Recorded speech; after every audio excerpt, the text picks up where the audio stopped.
Livro do Êxodo, capítulo 12, do versículo 21 ao 30. Está escrito assim: Chamou, pois, Moisés a todos os anciãos de Israel, e disse-lhes: Ide, tomai-vos cordeiros, segundo as vossas famílias, e molai a Páscoa.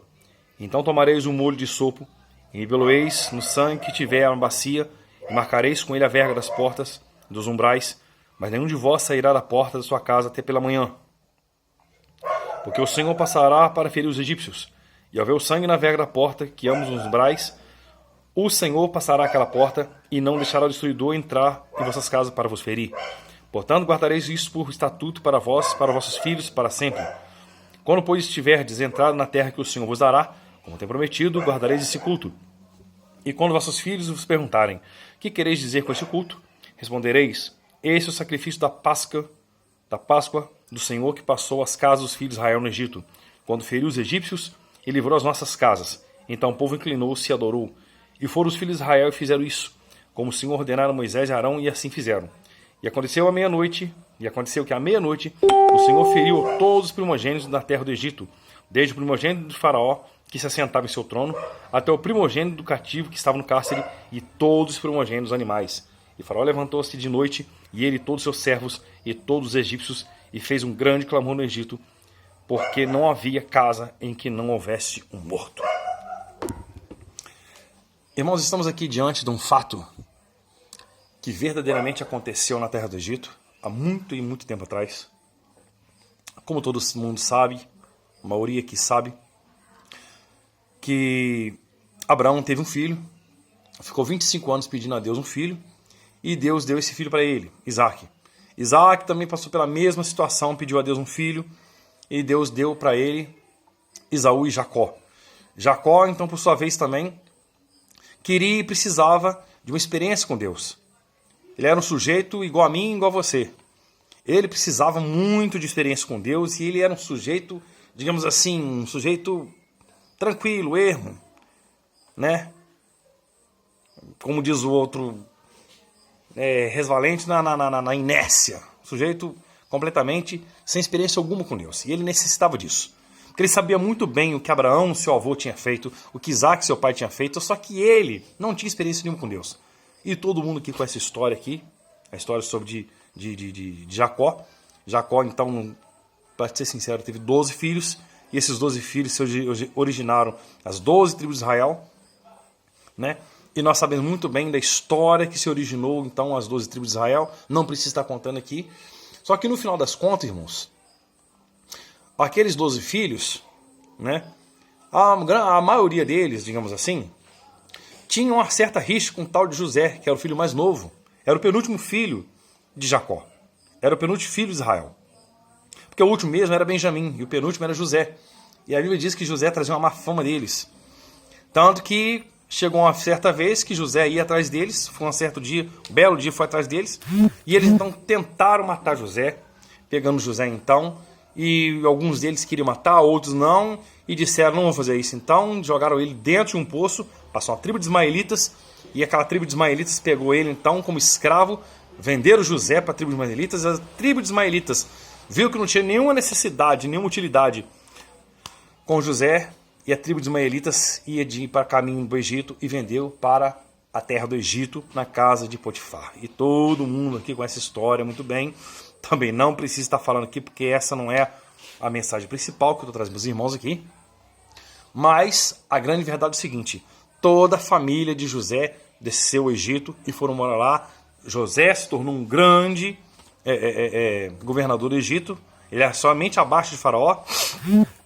E todos nós também que estamos cansados de saber do sonho que Faraó teve. E ele, com o Espírito de Deus, com o poder de Deus, ele trouxe o discernimento para Faraó. Faraó ficou muito alegre com isso, muito contente, né? E deixou ele como o segundo do Egito. Só que foi passar um tempo em que os egípcios não estavam mais agradando de José. Porque quando toda a família de José morreu, e os filhos de Israel começaram a prevalecer bastante, começaram a crescer excessivamente no Egito, de forma tal que se levantou um outro faraó, como diz a Bíblia Sagrada aqui, no livro de Êxodo, no comecinho do livro de Êxodo, que não conhecia José, e nem conhecia a família dele, e nem sabia da importância que o povo hebreu tinha perante o Senhor dos Exércitos. E o que os egípcios fizeram? começaram a escravizar o povo hebreu. Escravizaram o povo hebreu, não tendo piedade, fazendo eles edificar as cidades de Pitom e Ramsés, como diz a Bíblia Sagrada, e escravizaram eles, irmãos, durante 430 anos. Agora você pensa bem que tristeza. Escravizaram o povo hebreu durante 430 anos. Fazia o povo hebreu comer da lavagem que caía da mesa de Faraó. Fazia o povo hebreu comer melões, pepinos, alhos. Bebiam, matavam sua sede com as águas barrentas do rio Nilo. E olha só que antigamente no rio Nilo havia crocodilos. E uma vez eu ouvi uma história que todo hebreu que morria, só para vocês terem ideia, todo hebreu morreu. Porque hoje, tem muita gente que quando vai para o Egito, né, os viajantes que vão para o Egito aí, as pessoas que fazem turismo no Egito, porque hoje lá no Egito, hoje em dia no Egito, não existe sepultura de hebreus. Porque eu ouvi uma história uma vez e é verdade. Toda vez que morreu um hebreu, ele não tinha o direito, porque ele é um escravo, ele não tinha direito de ter uma sepultura digna com os egípcios, na terra dos egípcios. Então o que eles faziam? Mandava o imperador ali, mandava partir os corpos dos cadáveres e lançava para os crocodilos do Nilo, para assim devorar aqueles corpos, por não ter nenhum registro daquele povo ali na terra do Egito. Só, irmãos, que existe um porém. O grande Deus, Criador dos céus e também da terra, estava com seus olhos como um chama de fogo, olhando toda a aflição que o povo hebreu no Egito estava passando. Olha que situação terrível. O povo de Deus lá no Egito sofria demais. Sofria grandes humilhações. Eles eram obrigados, eles eram escravos. Escravo não tem direito nenhum. Direito nenhum. Naquela época não existia nem carta de alforria. Então, a situação era tão crítica para o povo de Israel naquela época, era tão crítica, era tão terrível, que apesar dessa comida ordinária que eles comiam, apesar dessa comida sem proteínas, sem nutrientes, sem nada que eles comiam, apesar de toda essa labuta que eles tinham, toda essa tribulação, eram ainda obrigados a ter só filhas, mulheres. Porque quando a Bíblia diz que quando chegou uma época que chegou uma situação tão terrível, tão tenebrosa com o povo de Israel lá no Egito, que aquele faraó, aquele grande tirano, chegou e disse: toda parteira agora vai me ouvir e vai me atender a minha ordem, o meu pedido e minha ordem. Quando chegar a fazer o parto das hebreias, se nascer menino, mata. Se nascer menina, deixa ver. Só que duas mulheres, irmãos, criadas, que eram as parteiras profissionais da área, o tal de Sifrá e Puá, elas tiveram temor a Deus. E disseram consigo mesmo: mais importa obedecer a Deus do que esse tirano do Egito. Então elas deixaram os meninos nascer. Só que a ordem prevaleceu, irmãos. E a ordem era para todos os 4 cantos do Egito. Se nascesse menino homem, tinha que ser morto, tinha que ser assassinado. E aí então começa a história de Moisés. Aí sim começa a história linda de Moisés. Havia um homem da tribo de Levi que casou também com a mulher da tribo de Levi, a saber, Arão e Joquebede. Eles eram da mesma família e tiveram um filho. Eles tinham, além de ter Miriam e Arão, eles tiveram outro filho. Foi justamente nessa época que não podia ter mais filhos. Nasceu a criança muito linda. Depois de 3 meses, quando não tinha mais como esconder a criança, a mãe, então, Joquebede, teve a ideia, coitada, teve o desprazer, teve a infelicidade, coitada, de pegar com a criancinha, colocar dentro de um cesto de junco e descer para o rio afora. E todo mundo aqui já conhece isso muito bem, história aqui, né? Não precisa estar falando, até porque a mensagem é outra, né? E Deus, na sua infinita misericórdia, então, faz com que, né, as mulheres que estavam, a princesa de Faraó, as mulheres que estavam se banhando no rio junto com a princesa de Faraó, com as mulheres, estavam tomando banho no rio, estavam conversando, se divertindo, quando viram a criança dentro do junco, daquele cesto de junco. Ela teve misericórdia da criança, se compadeceu, tomou a criança, e Deus, pela sua infinita graça e misericórdia, Deus fez com que, irmãos, aquela mulher, aquela princesa, chamasse justamente a mãe da criança, que se chama Moisés, que significa tirado das águas, para criar aquele menino ali, que era seu próprio filho, e ela não sabia disso, e ainda pagou um salário. Isso é Deus no controle de nossas vidas. Isso é Deus no controle do povo de Israel. Isso é Deus no controle de nossas vidas. De repente você está sem controle, de repente você está passando uma situação muito difícil, uma situação muito tenebrosa, muito terrível na sua vida. Eu quero fazer um pedido, um apelo para a sua vida. Não se desespere, porque Deus tem domínio sobre o reino dos homens. Deus não desampara ninguém não, meu filho. Minha filha, Deus não desampara ninguém. Ele é maravilhoso. Ele é tremendo. Eu que sou eu, tenho experiência, muita experiência com Deus, e posso provar que Deus é maravilhoso e Ele não desampara ninguém. Então passou-se o tempo. E quando passou o tempo, Deus estava vendo cada dia mais o aperto que os egípcios estavam apertando o povo de Israel. O povo de Israel, irmãos, estava em grande aperto, em grande aflição. Tamanha aflição que a Bíblia Sagrada nos diz que o seu clamor chegou até os altos céus. E Deus ouviu a aflição do povo de Israel no Egito. Então Deus ordena que Moisés chama Moisés, ordena que Moisés vai e liberte o povo, né? E ele vai e conversa com o faraó começa a endurecer o seu coração, não sabendo que era o próprio Deus que queria, né, endurecer o coração dele. Deus estava endurecendo o coração de faraó, porque Deus queria matar faraó e matar todo o exército do Egito. E a Bíblia nos diz, irmãos, que então o Senhor Deus fala para Moisés que ele iria enviar 10 pragas no Egito. Imagina só a situação. Deus, com seu grande poder, deu um poder especial para Moisés, deu também poder para Arão.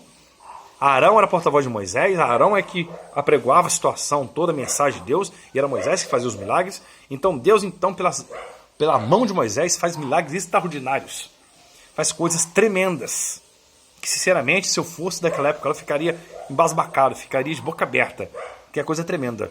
Deus então envia pragas terríveis, trevas durante 3 dias e 3 noites. Deus envia a praga das moscas, praga das rãs. Deus envia a praga das águas se tornarem em sangue e úlceras, né, nos homens. Esse clamor chegava até os céus, né? E aquela feditina danada, e os homens que não morriam, né, ficavam com dores terríveis. A Bíblia diz também que havia praga também, houve também a praga dos gafanhotos, praga das rãs, houve a praga da saraiva que acabou, devastou com toda a plantação dos egípcios, mas tem uma praga especial que me chama muita atenção. A Bíblia nos diz, irmãos, que sinceramente é de ficar assombrado. Imagino eu que se eu fosse daquela época, se eu estivesse naquela época, eu ficaria assombrado, se não me engano, crendo no Todo-Poderoso como eu creio, sinceramente, eu ficaria de butuca a noite inteira, esperaria a situação passar, porque não foi fácil, coisa tremenda, é de temer e de tremer até os ossos. A Bíblia nos diz, irmãos, que Deus enviou então a 10ª última praga no Egito. A praga da morte dos primogênitos. E sabe como é que foi?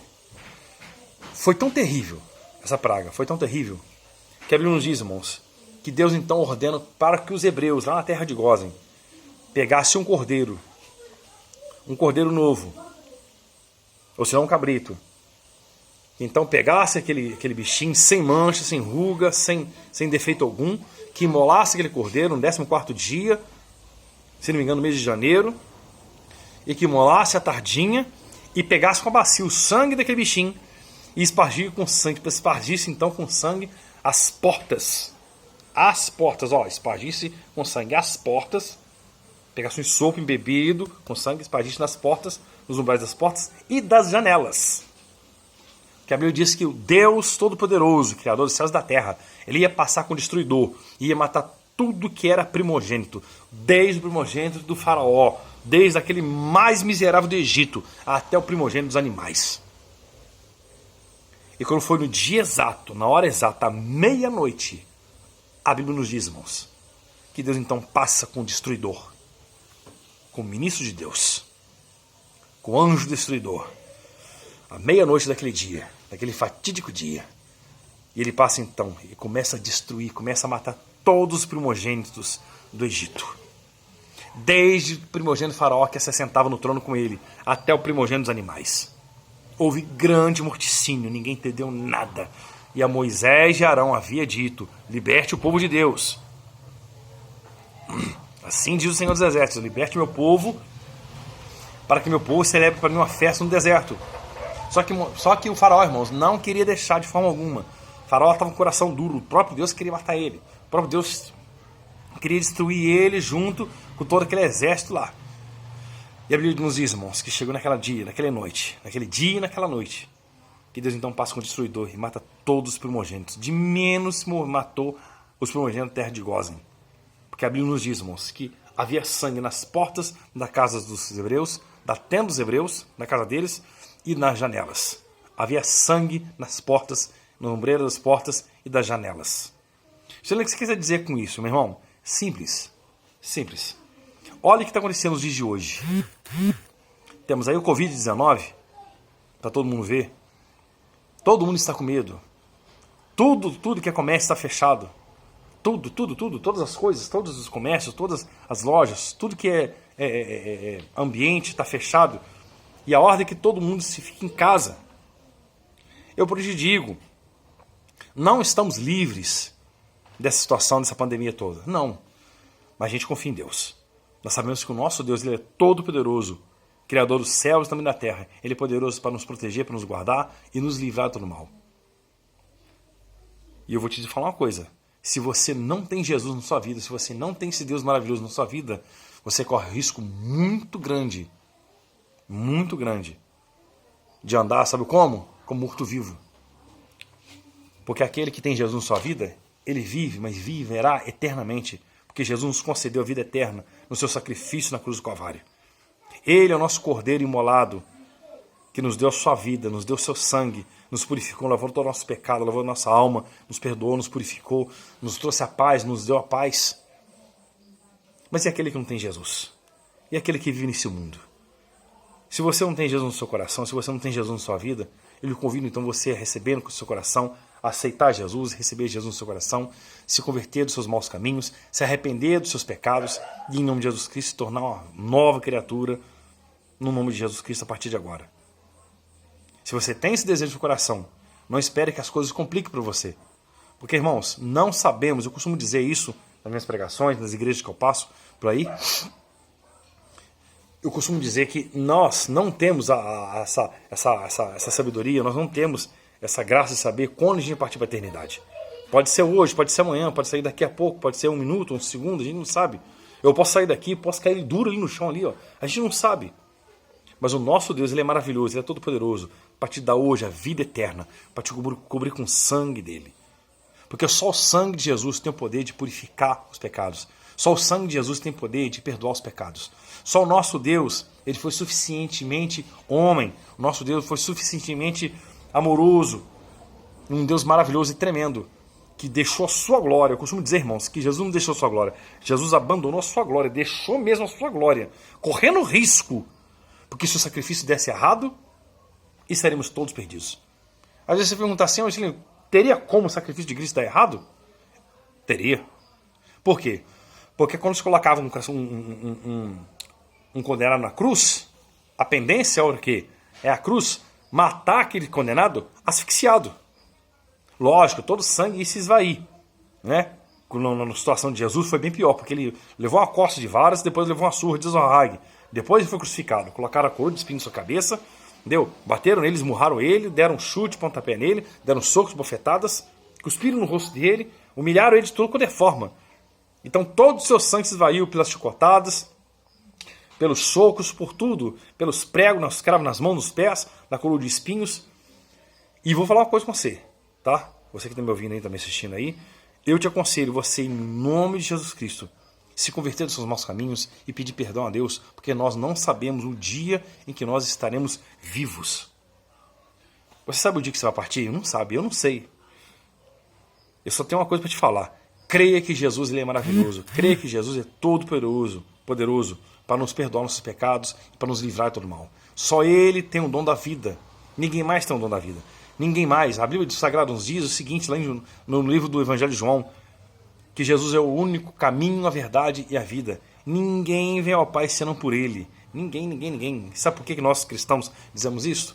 Porque Jesus foi o único que teve a audácia e a coragem de subir na cruz do Calvário para apresentar a Deus um sacrifício limpo, vicário, ou seja, substituto, para nos livrar de todo mal e nos guardar e nos dar vida eterna e nos dar salvação por meio dEle. Só por meio dEle, só por intermédio dEle é que nós temos salvação.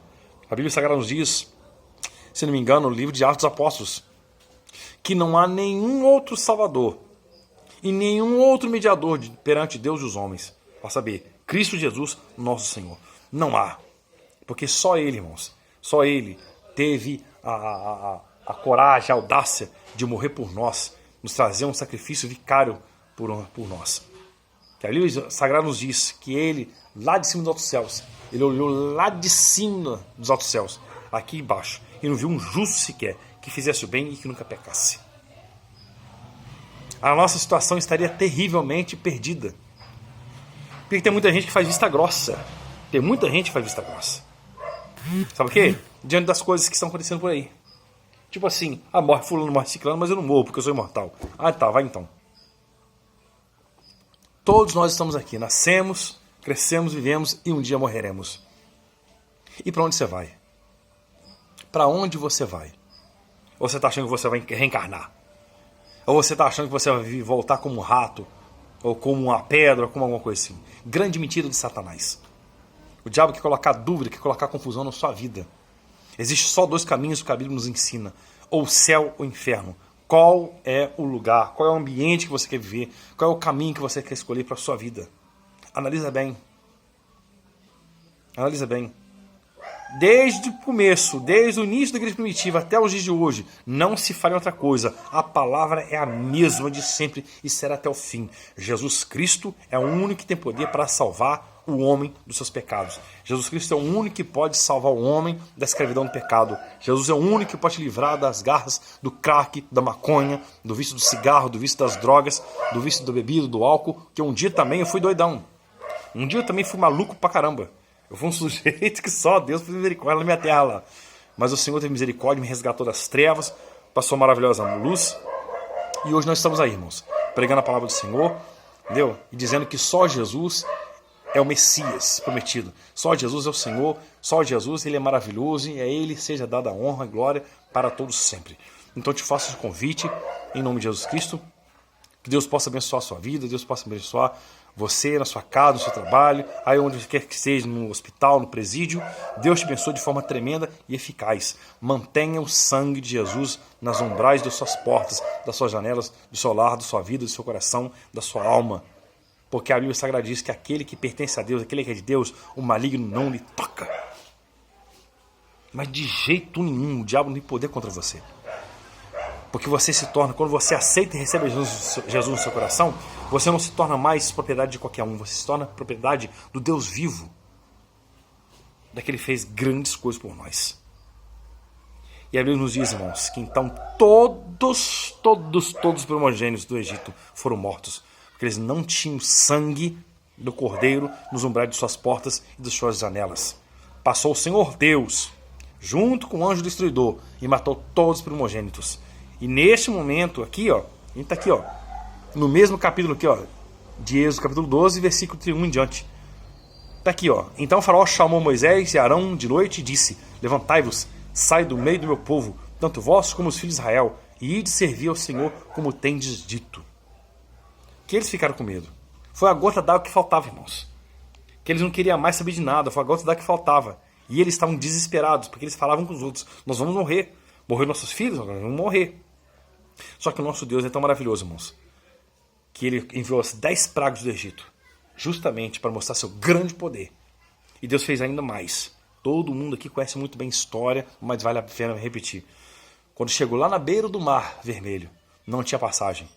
Então Moisés ora a Deus, Deus ordena que Moisés levantasse a sua mão, levantasse o cajado, ferisse as águas. E a Bíblia Sagrada diz que as águas do Mar Vermelho se abrem e todo o povo de Israel passa aos pés enxutos. E lá atrás o exército do faraó começa a andar, começa a rodar com seus carros, começa a tolar. Deus fez terra seca para os hebreus passar, mas fez toleiro de barro para os egípcios tentar passar. Eles não conseguiram, ficaram atolados. E a Bíblia Sagrada fala que quando o último hebreu saiu de dentro do meio do mar, em terra seca, Deus fechou de novo as águas no seu curso natural e matou Faraó junto com todo o exército do Egito. Então, em nome de Jesus Cristo, que os irmãos, fica essa palavra, em nome de Jesus Cristo, e tenha certeza que o nosso Deus, Ele é maravilhoso para te guardar, para te livrar de todo mal, e só está livre de todo mal nessa terra, aquele que tem o sangue do Cordeiro na sua vida. Não estou dizendo que nós estamos livres, que nós somos imortais, não, de forma alguma. Seja inteligente. Estou dizendo aqui que o maligno não toca naquele que tem o sangue de Jesus na sua vida. Só está perdoado aquele que tem o sangue de Jesus na sua vida. Só está lavado completamente todo pecado aquele que tem o sangue de Jesus na sua vida. Aquele que faz menção da palavra de Deus. aquele que faz menção do Evangelho de Jesus Cristo, que faz menção do Cristo ressuscitado dentre os mortos, que é a premissa de Deus. É maravilhoso, irmãos, a Bíblia Sagrada, eu amo a Bíblia Sagrada, eu amo a Palavra de Deus. E a gente criou esse canal aqui justamente para estar abençoando cada vida neste momento e que você possa, em nome de Jesus Cristo, seguir adiante na sua vida. Se você não é um cristão, te convido você a aceitar e receber Jesus no seu coração. Você lembra como é que eu faço? Simples. Aceita receber Jesus no seu coração, mas antes procura uma igreja cristã que prega Jesus Cristo ressuscitado dentre os mortos. Chega lá, conversa com o pastor, conversa com o líder espiritual daquela igreja, fala com ele que você quer se arrepender dos seus pecados, você quer receber Jesus no seu coração, você quer se arrepender dos seus pecados e você quer se tornar uma nova criatura. Não deixe para depois, porque nós não sabemos, irmãos, o dia de amanhã. O dia de amanhã não nos pertence. Não nos pertence. Eu, quando era do mundão, eu fui um sujeito que eu queria muito. Houve um tempo na minha vida que eu estava meio revoltado com a vida aí. Eu era roqueiro doido, metaleiro doido na minha terra, lá em Leopoldina, aqui de Minas Gerais. E houve um tempo na minha vida, irmãos, que sinceramente eu queria ser um bruxo de qualquer jeito.